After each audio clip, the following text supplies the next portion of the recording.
وصلى الله على سيدنا محمد الفاتح لما أغلق والخاتم لما سبق ناصر الحق بالحق وحادي إلى صراطك المستقيم وعلى آله حق قدره والمقدار العظيم. اللهم صل وسلم على سيدنا محمد نورك سار ومدارك الجاري وجمعني في كل أطواره وعلى آله وصحبه وسلم يا نور. Assalamu alaikum wa rahmatullahi wa barakatuh. So we were discussing about praying upon the Prophet alayhi salatu wa salam. What we say, salah ala nabi, to pray on the Prophet sallallahu alayhi wa sallam. And also we said it's a guarantee. It's a guarantee that if you pray on the Prophet sallallahu alayhi wa sallam, especially if you're depressed, if you have a spiritual depression, pray on the Prophet ﷺ is a powerful tool. It's a beautiful medicine to heal the hearts, really, right? So if you start praying on the Prophet ﷺ, especially if you lost someone in your life that you love, or something has happened to you that's quite dramatic, and you want to have that inner peace, that inner balance, then what you do is you take yourself back to Allah subhanahu wa ta'ala by praying on the Prophet sallallahu alayhi wa sallam. So by saying Allahuma Salli ala Sayyiddina Muhammad wa ala ali Sayyiddina Muhammad, or any salah on the Prophet that you know, you'll find wonders, real wonders, if you carry on praying on the Prophet sallallahu alayhi wa sallam. They also say that to pray on the Prophet, if you haven't got a sheikh, if you haven't got a teacher, if you haven't got a spiritual guide, if you pray on the Prophet, that becomes your guide. Yeah, so you praying on the Prophet becomes your teacher. It becomes your sheikh. Yeah, praying on the Prophet alayhi salatu wa salam. So we were looking at some of the guarantees that Habib Abdul Qadir as-Saqaf, we said one of the great Hadrami Imams, his name was Habib Abdul Qadir as-Saqaf. So he said, Sayyidina, he said, Man akhta salatu wa salam ala nabi sallallahu alayhi wa sallam kanat lahu ashra damanat, that whoever prays upon the Prophet alayhi sallam, like in abundance, continuation, like continue he's praying on the Prophet sallallahu alayhi, we said 10 guarantees. And the first one we said what? If you recall from the lesson before, he said kanat lahu ashra damanat binajihi matlubuhu. The first one we said, if you're always praying on the Prophet ﷺ, you will get, inshallah ta'ala, what you're seeking. Right? So this could be really that inner peace. You're looking for that inner peace. Right? If you lose something, you want to find something that can fill that space. So you can ask Allah subhanahu wa ta'ala, making this intention, that you want to fill this place in your heart, in your spirit, and then you start praying on the Prophet, Allahuma Salli ala Sayyiddina Muhammad, Allahuma Salli ala Sayyiddina Muhammad. It's a story about Rabia al-Basri. Does anyone know Rabia al-Basri? Anyone know Rabia al-Basri? Rabia al-Basri, she's just an amazing woman, Rabia. She used to pray 1,000 nafils every night. Is that the same as you? She used to pray 1,000 nafils every night. 1,000 nafils, right? Any men here? 1,000 nafils every night. And when she was asked, why do you pray 1,000? Why do you pray 1,000 nafils every night? And she said, I want the Prophet to be proud of me on the Day of Judgment. I want him to say, this woman is for my ummah. Make him proud, right? Now she's called Rabia because she was the 4th child, because Rabia means the 4th, yeah, in Arabic, Rabia. But when she was born in a very poor family, right? And very poor family. And but her father and like her parents are good people, like righteous people. And but they were so poor, they didn't have enough oil to cook the food. You know? And so the mother said to the father, "Can you please, somehow get some oil, He's not really under pressure. Don't get some oil.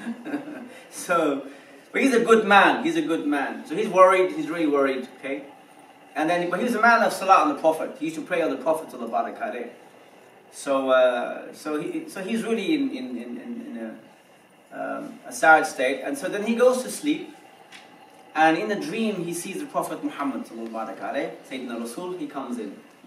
And so Sayyidina Muhammad says to him, sallallahu alayhi wasallam, like, don't worry. A queen has been born in your house. Who's this queen? Rabia. Yeah. He says, don't worry. He said, Sayyidina Muhammad said to him, there's a governor, the governor of Iraq, Basra. He prays upon me every day 100 times. But on Fridays, he prays 400 times. Now last Friday, he forgot. Last Friday, he forgot to pray upon me 400 times. So you go to him. And you go to him and you say to him that the Prophet has sent me. And you forgot to pray upon me last Friday. So in exchange of the 400 durood, give me 400 dirhams. 400 dirhams, right? So the father of Sayyiddina Rabia, he wakes up and then he finds his way to the house of the governor. He makes an appointment to see the governor. And then he goes inside and the governor goes, how can I help you? You know? And he said, I had a dream. And the dream I had is I saw the Prophet Muhammad ﷺ, and he told me that you pray upon him every day 100 times. And no one knows that apart from the governor. Right? He's surprised. And then he said, he said you pray upon him on Fridays 400 times. But last Friday, you forgot. And because you forgot, he's saying, sallallahu alayhi wa sallam, to give me 400 dirhams. And the man starts to cry. That's just amazing, right? He said, I'm going to give you 2,000 dirhams. Not 400. I'm going to give you 2,000 for having that dream. Right? And I'm going to give you 400 for missing that. You know? So wherever you seek, wherever you're seeking, it may be dunya, but dunya to reach you for the akhirat. If you pray on the Prophet alayhi salatu wasalam, inshallah ta'ala, you will get it, inshallah ta'ala. Yeah? So you pray, Allahuma Salli ala Sayyiddina Muhammad. Now the Shaykh says, Habib Abdul Qadir al-Saqaf, number 2 guarantee. He says, radiyallahu ta'ala an, he says, Damanu bil mawti ala la ilaha illallah. So the one who does a lot of Allahumma Salli ala Sayyidina Muhammad, Allahumma Salli ala Sayyidina Muhammad, Allahumma Salli ala Sayyidina Muhammad, inshallah ta'ala, guaranteed this person will die on La ilaha illallah. Guaranteed La ilaha illallah. Why? Because the munafiq, who's the munafiq? Can anyone tell me what munafiq is? Anyone here? Yeah, hypocrite, that's right, yeah. So, in your face, it's all nice. But in the heart, they're far from Allah subhanahu wa ta'ala. They don't even believe. So the munafiq, the hypocrite, will never pray on the Prophet. He will never pray on the Prophet alayhi salatu wasalam. Right? So if you want to know if you are a munafiq or not munafiq, see how much you pray on the Prophet sallallahu alayhi wa sallam. Right? How much you pray on Sayyidina Rasul sallallahu alayhi wa sallam. And Sayyidina Muhammad said, sallallahu alayhi, the one who prays upon him, okay, it's written on his forehead that this person is not a munafiq. He's not a munafiq. Right? So, to die on La ilaha illallah, the Shaykh says, is guaranteed, inshallah ta'ala. The one who prays on the Prophet, alayhi salatu wasalam, akthar marra, will die, inshallah ta'ala, by saying La ilaha illallah. Yani he will die in faith. To die in faith, the one who does Allahuma Salli ala Sayyidina Muhammad, kathir marra. And this is really amazing about La ilaha illallah. It really is amazing. Where do you find La ilaha illallah? Because really, La ilaha illallah, our whole deen is based on La ilaha illallah. Everything that we have in our religion is based on La ilaha illallah. Habib Mashur al-Haddad, he says that كما تسمى كلمات التوحيد. These words, La ilaha illallah, they're also called the words of Tawheed. La ilaha illallah, they're also known as words of Tawheed, yani the unification of Allah subhanahu wa ta'ala. Also he says, Kalimat al-Shahada. So these words, La ilaha illallah, they're also called Kalimat al-Shahada, the words of testification. Right? He also says Kalimat al-Ikhlas. So the words La ilaha illallah are the words of ikhlas, yani you are sincere. The words of sincerity. Then he says Kalimat al-Haqq. The La ilaha illallah are also known as words of Haqq. Okay? Everyone's shocked here. Are you shocked? Are you shocked? And Kalimat al-Sidq. Does anyone know what Sidq means?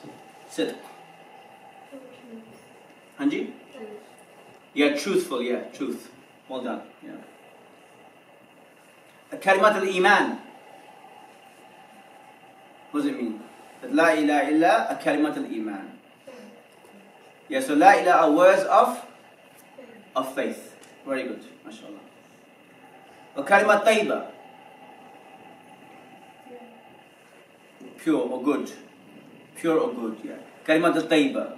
Yeah. He says, Thamana Jannah. They're the price for paradise. Price for paradise. Yeah. He says, Miftah al-Jannah. What's Miftah? What's Miftah? It's a key. It's a key. So La ilaha illa is the key to Jannah. Right? And then he says, Shafa'a. Shafa'a, intercession. It's beautiful. Shafa'a. There was a story about Ma'ruf al-Kharki. He was a great Persian saint, you know. And he used to have a gatherings of La ilaha illallah. People will come to his gathering of La ilaha illallah. Right? Does anyone know what La ilaha illallah means? Can anyone break it up? No Indians, please. Anyone? Break it up. Break it up. Lam, yeah. So La. And what La is this? In Arabic, this is because you have different la's in grammar. What La is this?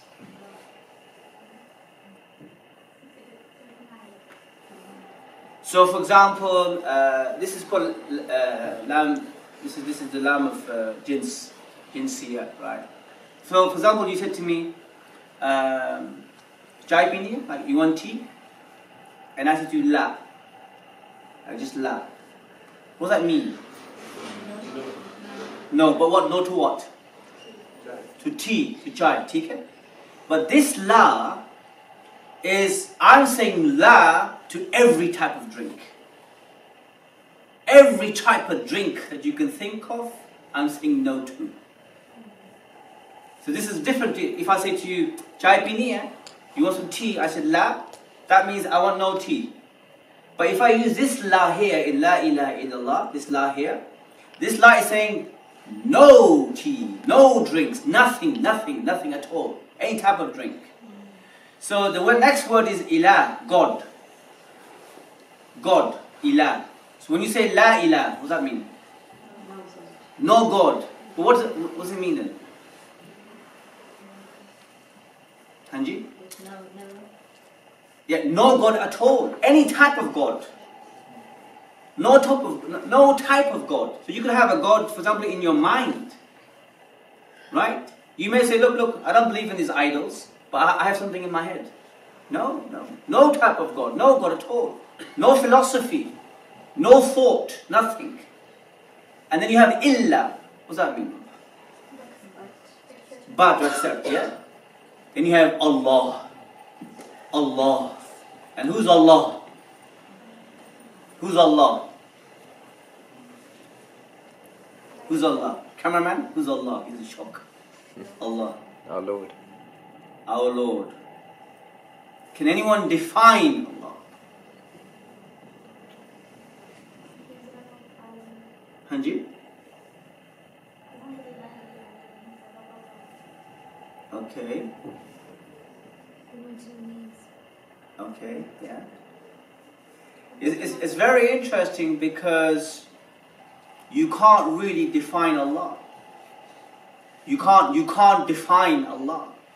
Because when you define something, that means you understand it. When you define something, that means you've mastered it. So how does Aqidah work? How do you define Allah subhanahu wa ta'ala? You go back to the negative. So for example, La yamut. La means what? And mut, to die. To die. So you say La yamut, he does not what? He doesn't die. He doesn't die. Right? Because you can say he lives, but you live too. You live too. But can I say La yamut insan? That the insan doesn't die? But I can say the insan can live. So you use a negative to describe Allah subhanahu wa ta'ala. Like La yamut, he doesn't die. Laysa mithli shay. There's nothing like him. How about if you say, how can you change that? How can you change that? There's nothing like him. Can you compare anything to him? Can you compare? Can you say, oh, he's like the sky? Can you say that, guys? Right at the back. Can you say he's like the sky? He's like power. Can you say that? He's like light. Can you say that? Everyone's confused. Are we Sunday? Is it Sunday today? So you use the negative. Nothing is like him. You don't even compare with him. Because you can't compare with Allah subhanahu wa ta'ala. Right? So to understand him is that you can't understand him. To comprehend him, you can't comprehend him. He's beyond comprehension. But we know what he can do. We know what he's created. But he's beyond our imagination. For you guys, I think you should know now, if you've came before, about the word khaliq and sani'. Do you remember that one? Guys? Do you remember the two words we mentioned once? You have the sani' and the khaliq. Do you remember this, guys? Well, is it just because this midnight? No? Khaliq means creator. TK. So, okay, this is very good. This is very good, yeah? Alright. So you have a word in Arabic, khaliq. Again? Again. Again. Now the word khaliq means creator. What does it mean again? Creator. How do you say creator in Arabic? Khaliq. Again? Khaliq. Then you have the word maker in Arabic, and that is sani'. Sani'. Sani'. What's the creator? The maker? The maker? The creator? Creator? Maker? Creator? Good. Maker? Creator? Creator? The one here? She's shocked. What they do? Yes, you. Creator? Good. Maker? Very good. Now look at this now. You have the khaliq, which means what? And you have the sani', which means? Later. We have what here? What's this? An iPad. Can someone tell me what do you need? What do you need to make an iPad? What are the things you need to make an iPad? Who's an IT specialist here? Anyone here? Go for it, Mr. Cameraman. What's your name, brother? Junaid, what do you need to make an iPad? Battery. Well done, excellent. Battery. What do we need to make an iPad? China. Okay, we need China to make iPad. Okay. What do you need an iPad? What do you need to make an iPad? Screen. Okay, good. Technology. Shabash, very good, yeah. Software. Well done, well done. Hardware, good, good. Anything else? Knowledge. Knowledge. Knowledge, good, good. What else? Would you need manpower? Program. Would you need manpower? A factory? You need a factory? Manpower? What else would you need? You need vigilante? Yeah, power and so on? Good, very good. Excellent. Where are we living? Where are we now? In a masjid, yeah? Wall, yeah? It's not a real wall. It's a real wall. God, even con. Okay, so you have a wall. What do you need to make a wall? Bricks, shabash, very good. Cement, excellent. Builder, shabash, builder. Mr. Singh and co. Who else? Anji? Land, excellent, excellent. What else? Foundation. Foundation. Excellent, excellent, excellent, excellent, excellent. Now, the Sani is the maker. The Sani needs the resources. The Sani needs the cement. The Sani needs the bricks and the manpower. He needs the space. He needs the knowledge, right? The Sani needs the software to make the iPad and the Samsung and so on, right? He needs that. But the Khaliq does not need a drop of water to make the seas, right? The Khaliq does not need atom or mass to make what you see around yourself. The Khaliq says, be, and it is. So who is the Khaliq? Allah. And who's the Sani? Insan. Because you can't say that you're there. I say to you at the back, she's a Khaliq, or he's a Khaliq. If I say he is a Khaliq, that means what? He needs to bring something into existence without anything. Can you do that? No. But the Sani, yes. The Sani, yes. He will need stuff. So I can call in Arabic, this man is a Sani. This man is a maker. But I don't call him a Khaliq. I don't call him a Khaliq. Now, do you understand this concept now? Now, I'm now going to take you to the next concept, yeah? We think in pictures. We tend to think in pictures, right? So, for example, I say to Junaid, Junaid, do you have a car? Yes. What color is your car? Red. Red. Now, when Junaid, hopefully, when Junaid said red, he did not see R-E-D. He saw the car, red. He just saw his car, right? You have an X5. What color is your X5? How did you know that?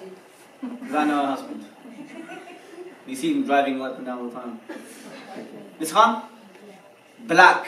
But the moment I said to you, you have an X5, straight away, in my mind, in your mind, you had a picture of that car, straight away. Your front door. Silver. Silver. No, oh sorry, cow. Front door. Oh, front door, sorry, I'm somewhere. I know, you're definitely somewhere else. Yeah, what was it? White. White, yeah? Are you, do you see W-H-I-T-E? No. White door. Yeah. Why? Because we think in pictures, right? Guys, are you with me, yeah? Now, when you talk about religion, when you go to, for example, to a Christian, and you say, let's talk about religion, right? Let's talk about God. What picture do you think comes to the mind of the Christian? When you talk about God? Jesus. Jesus. Why? Because the mind thinks? The mind thinks what? The mind thinks in what? Pictures. In pictures. Thank you. You go to a Hindu. You say, let's talk about God. What picture does he have in his mind? So he may have Rama, he may have Shiva, he may have Hanuman, he may have Krishna, depending on who this person is inclined towards. Right. You're talking to a Sikh. What's the picture in his mind? We talk about God. Guru Nanak, Gobind Singh, one of them, right? Why? Because the mind thinks in pictures. Brilliant. Excellent. But when you talk to a Muslim, you say, let's talk about Allah. What picture does he have in mind? He doesn't have a picture in his mind. And the reason why he does not have a picture in the mind is because the Sani' can't even make the Khaliq, even in the mind.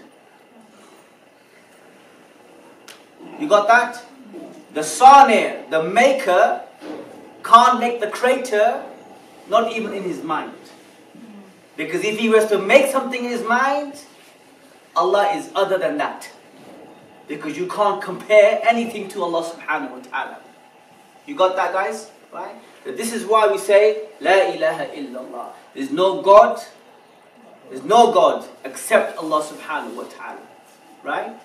Now, when the Shaykh said about shafa', that La ilaha illallah is shafa', is intercession, there was a man called Ma'ruf Harki. He was a great saint, right? So he used to have gatherings of La ilaha illallah. Big gatherings, La ilaha illallah, right? And one day this man came, he had no intention, he came, he sat in the gathering. And they were saying La ilaha illallah, La ilaha illallah, La ilaha illallah in the gathering. And then that night this man, he goes home and he dies. The man dies. And the next day is his janazah.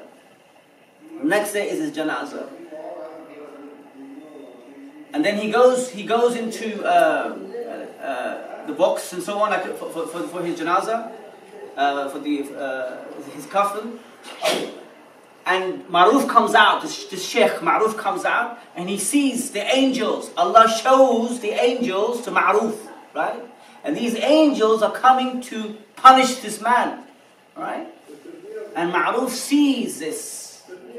And Ma'ruf says, Ya Malik, O angel, هذا رجل كان عندنا البارح عند مجلس لا إله إلا الله. The Sheikh said, O angel, this man was with us last night in the gathering of La ilaha illallah, right? And the moment he said that, the angels went back. So it became a shafa. It became an intercession of La ilaha illallah, right? Where else do you find La ilaha illallah? Where else do you find La ilaha illallah? Where do you hear it? In the Adhan. Excellent. Brothers and sisters, never underestimate the secrets of the Adhan. Never underestimate this. The story of the Adhan is this. When Sayyiddina Muhammad sallallahu alaihi wasallam, they moved to Medina from Mecca. When they arrived in Medina, and then they had a community. In those days, the Medina mosque was built from palm trees, right? And the roof, they took the palm trees, they ripped off the leaves, and they made with the branches the roof. All right. When they had the community, they sat down and asked each other, how should we call the people? How should we call the people to the prayer? Right? So someone came and said, let's use the bell. Let's use the bell to call people to the prayer. Sayyiddina Muhammad sallallahu alaihi wasallam, he did not approve of this. Another man came and said, Ya Rasulullah, let's use the horn. You know the horn? To call people to the prayer. No. And then one man came.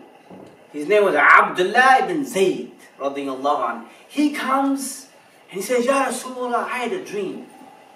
And the dream is this. I saw in my dream a man wearing green. A man wearing green, carrying a bell. And I said to this man, can I buy this bell of you? And the man said, why do you want the bell? He said, I want to use the bell to call people to the prayer. And the man said, let me give you some words. Let me give you some words that you can use to call people to the prayer. So what are these words? And the man says, Allahu Akbar, Allahu Akbar, Allahu Akbar, Allahu Akbar, Shahadu la ilaha illallah, and the Adhan words. So he says this to Sayyiddina Muhammad sallallahu alayhi wa sallam, and Sayyidina Muhammad goes, and he calls Sayyidina Bilal, and makes Sayyidina Bilal to do the Adhan. Alright? Now the Adhan, guys, this is so powerful, I'm telling you, just so beautiful, right?